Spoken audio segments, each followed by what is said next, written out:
My mom didn't hesitate. She didn't soften her voice or search for the right words.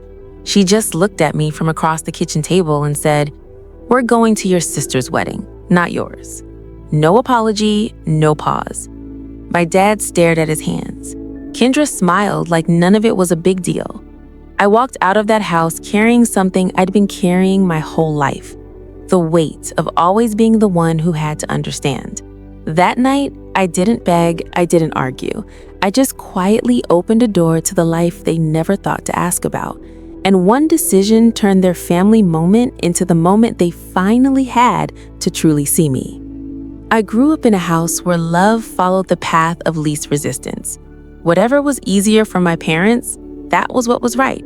And somehow, the easy choice was always my younger sister, Kendra. She was the bright one, the golden one, the child whose smallest victories turned into celebrations. My wins were noticed. Hers were honored.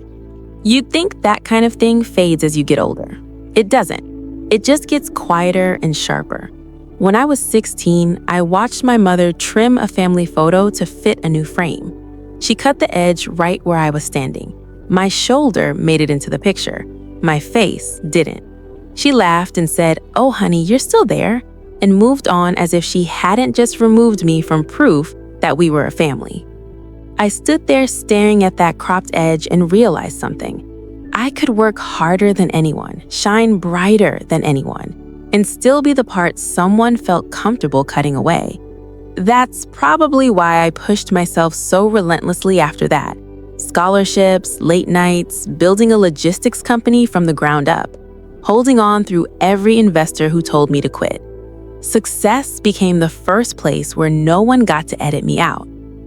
When the company finally broke through, when the numbers became real and I sold it for more money than my hometown could picture, I didn't rush home to show my parents. I sat alone in my apartment and let the silence tell me what I already knew. Some people only celebrate you when your success makes sense to them. Mine never did. Still, I thought things could be different when it came to my wedding. Marcus, the first person who ever made me feel like I didn't have to earn my place, asked me to marry him in the simplest, most genuine way. I planned the ceremony months ahead, mailed the invitations myself, slipped a small pressed flower into each envelope. When I handed one to my parents, they smiled politely with their eyes already drifting toward the television. "Of course we'll be there," Mom said, the way someone promises to call more often and never does. I spent weeks imagining us all in the same room again, just one day. Then Kendra announced her wedding. Same month, same weekend. Eventually the same day. She called it a coincidence. My parents called it unavoidable. I called it the moment I stopped pretending we were a family that cared how much things cost me. The first real fracture came 2 weeks after Kendra's announcement. I was working through the seating chart when Mom called. Her voice had that practiced softness she always used right before she chose Kendra. "Sweetheart, we've been thinking. Kendra's fiancé's family can only do that weekend. You know how she gets. Do you think you could move yours?" Move it, as if my wedding was a dentist appointment. I kept my voice steady. "My invitations are already out." A pause. Then, "You're the strong one, Amber. You'll be okay. Your sister would fall apart if we didn't show up for her." I looked out the window at the city going dark and realized it wasn't the request that hurt. It was the assumption, the same old pattern. Kendra wants something, so everyone rearranges themselves around her, even if it means pushing me out of the frame. Dad called later that night. He sounded guilty but resigned. "You know how your mother worries. If we pick your wedding, Kendra will never let it go. You'll be fine." You'll be fine. It was always that. Their reassurance and their goodbye rolled into one. For days after, the tension sat just below everything. Kendra sent me a cheerful text. "Isn't it kind of wild? Our weddings are on the same day? Like the universe set it up." I typed a response 3 times, deleted it every time, left the message unread. What could I even say? She had never lived in a house where someone else's joy swallowed hers whole. She didn't understand because she had never needed to. The turning point didn't come with a fight. It arrived quietly on a Wednesday evening. Mom sent a text. After talking it through, we've decided we can't travel back and forth for both. We hope you understand. No apology, no warmth, just logistics, my own area of expertise, used to justify leaving me behind. I sat on the edge of my bed, phone glowing in the dark. My heart didn't race, it settled. A strange, old clarity rolls up from somewhere deep. I typed back, "That's fine." But even as I hit send, I knew it wasn't an ending. It was the first moment I stopped bending. The moment something quietly, cleanly broke free. That night, while the apartment was still and Marcus slept in the next room, I opened my laptop and scrolled through contacts I hadn't reached in years. Rachel, Aunt Carol, my cousin Eli, people who had seen the imbalance for years and never said it out loud. For the first time, I didn't feel like a child asking for a seat at someone else's table. I felt like a woman deciding who deserved one at mine, and the answer was not my parents. The morning everything finally came apart looked ordinary from the outside. No shouting, no slammed doors, just sunlight sliding across my kitchen counter and a truth I was done pretending not to see. I read Mom's message again.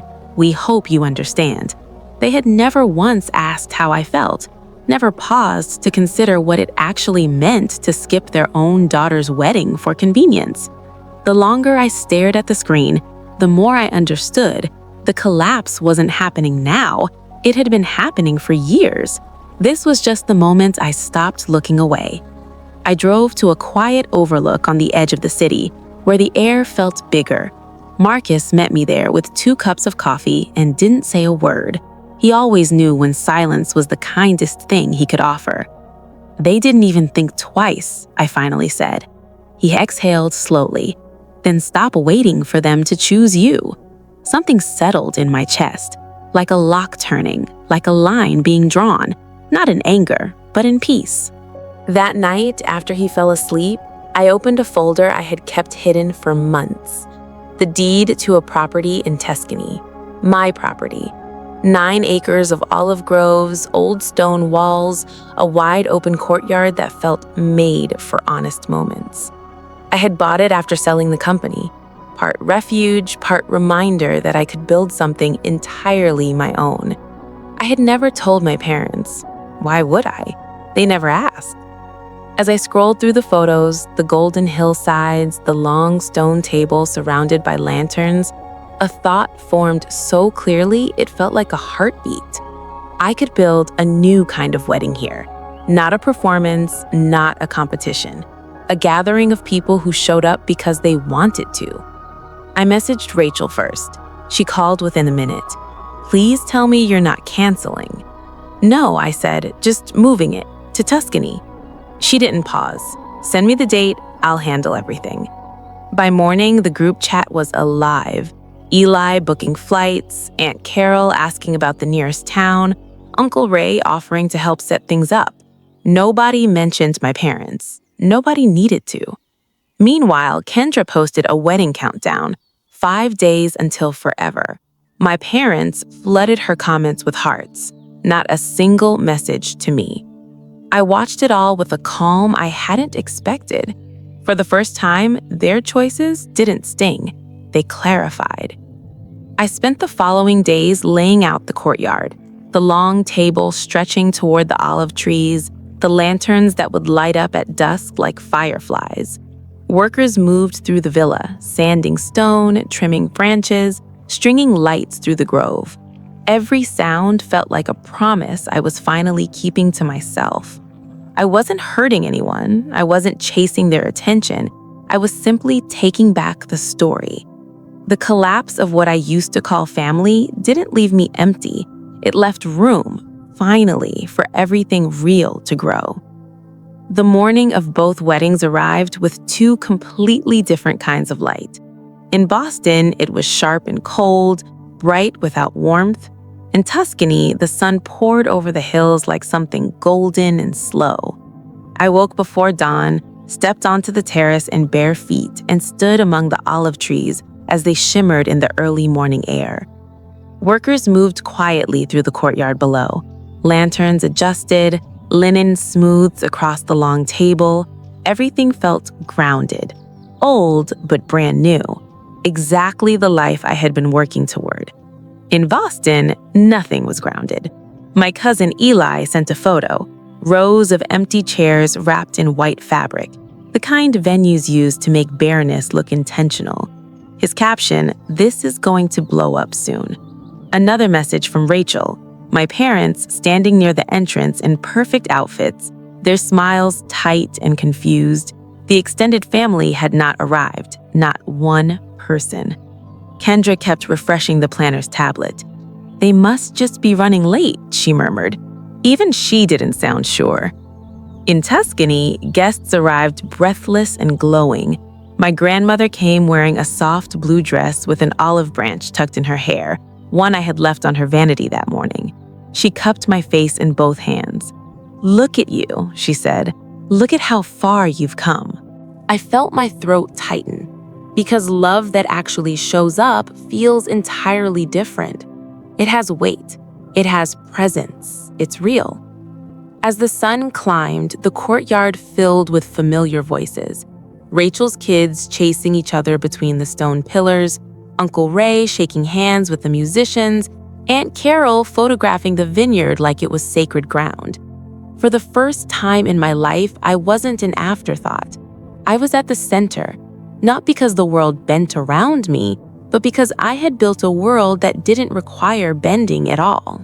Back in Boston, the ceremony was about to begin. Kendra stood at the top of the aisle, bouquet trembling. The planner moved behind her in quiet panic. "Where is everyone?" Kendra whispered. Her fiancé had no answer. My parents held their smiles in place like they were posing for something they hadn't prepared for. Then someone opened the group chat, the one everyone had muted for years but still checked out of old habit. Rachel had posted a photo. Me stepping into the courtyard light, silk catching the sun. Behind me, guests rising to their feet beneath the grapevines, lanterns glowing overhead, Tuscany wrapped around us like a painting. More photos followed, Eli capturing the long table, the wildflowers woven through the stone arch, my grandmother laughing with both arms raised. Then a short video. Marcus taking my hands, his voice steady and sure as he said his vows. Someone in the Boston ballroom gasped loud enough for the whole room to hear. My mother's face went pale. She grabbed my father's arm so hard he flinched. "They're all in Italy," she whispered. Kendra's bouquet slipped from her hands. Her breath caught, and for the first time in her life, she understood that the world did not orbit her. My father looked around the half-empty ballroom, jaw tight. Why didn't anyone say they weren't coming? Because they didn't owe you an explanation, I thought from thousands of miles away. They owed themselves one. In Tuscany, I didn't know the exact moment their wedding fell apart, but I felt something shift, a stillness that moved through the courtyard just as I finished my vows. Not sadness, something closer to release. Like a final thread connecting me to the version of family I had spent my whole life reaching for had quietly, gently snapped. After the ceremony, we walked to the long table under the vines. Guests laughed and passed wine. The sky warmed to amber. Lanterns came on one by one. The air smelled of rosemary and warm bread. Marcus leaned close. "They know, don't they?" "Yes," I said. "They're seeing the life they never thought to ask about." But it wasn't revenge, I told him.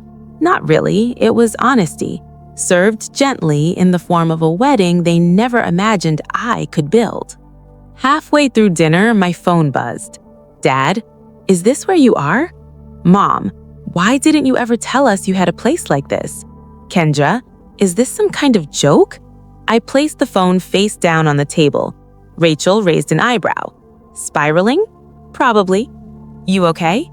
I looked at the candlelight moving across the long table, the table I had built, the people who had chosen to be there. I've never been more okay. Back in Boston, the evening got worse. A guest whispered too loudly, "Didn't her family used to be close?" Someone else pulled up a photo someone had posted.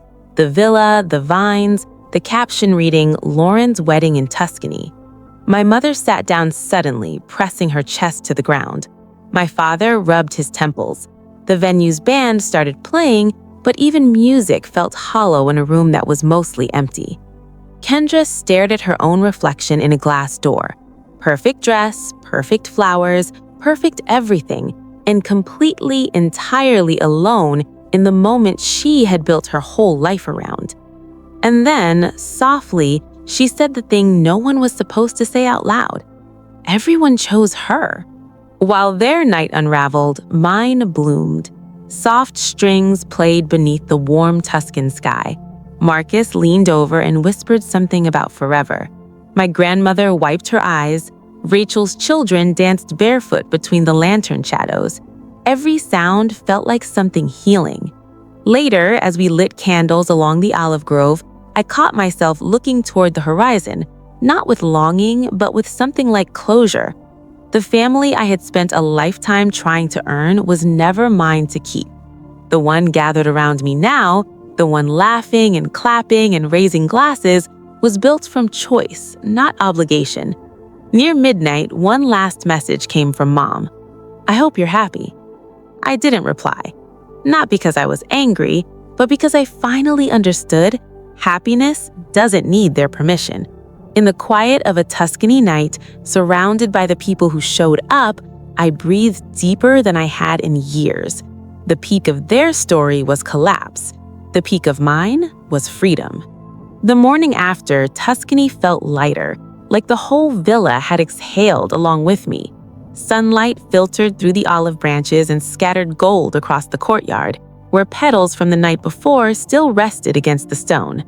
My grandmother sat beside me on the terrace, hands wrapped around a warm cup. "You built something beautiful," she said. "Not just last night, your whole life." I didn't know I needed to hear that until it landed. Messages kept coming in. My parents apologizing in short, broken sentences, Kendra insisting she hadn't understood what was happening, Dad asking when we can talk properly. But none of it felt urgent anymore. Their choices had already said everything. What mattered now was the kind of family I wanted to carry forward. So I answered only one message, Rachel's. "Staying 2 more days. Breakfast?" I wrote back, "Always." Marcus joined me at the railing and slipped his arm around my waist. "Whatever comes next," he said quietly, "you're not going through it alone." And for the first time in my life, I believed that. Not because someone said the words, but because he had already proved them when it counted. The aftermath wasn't chaos, it was clarity. Quiet, steady, and entirely mine. In the end, the lesson was simple. Family isn't who shares your last name, it's who shows up when your heart is on the line. I stopped asking for a seat at their table and built one of my own, and the right people found it. If this story stayed with you, share it with someone who needed to hear it. Tell me where you're listening from, and make sure you subscribe so you don't miss the next one.